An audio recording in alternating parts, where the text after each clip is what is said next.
In today's video, let me show you the way that you can fix the WhatsApp app crashing. If your WhatsApp is also having crashing issues whenever you use it, in today's video, let me show you a couple of common solutions. The first thing that you need to ensure is that your WhatsApp is up to date.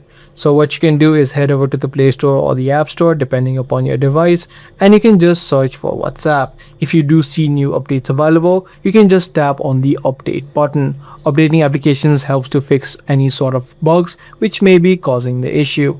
Now if this is not the issue with you, and if you have updated the app and you're still having the crashing issue, what you can also try out is try to restart your phone.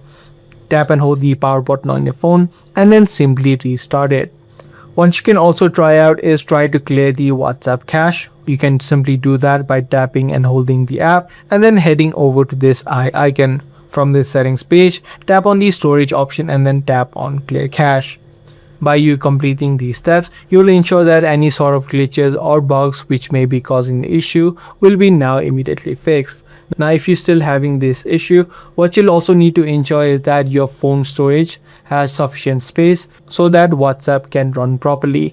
If your phone storage is running out, then you'll need to remove any unwanted files or applications that you don't need and then simply clear out the storage. By you doing these couple of steps, you should be able to fix the WhatsApp app crashing issue. If this video was helpful, be sure to subscribe, share, and also give this video a thumbs up.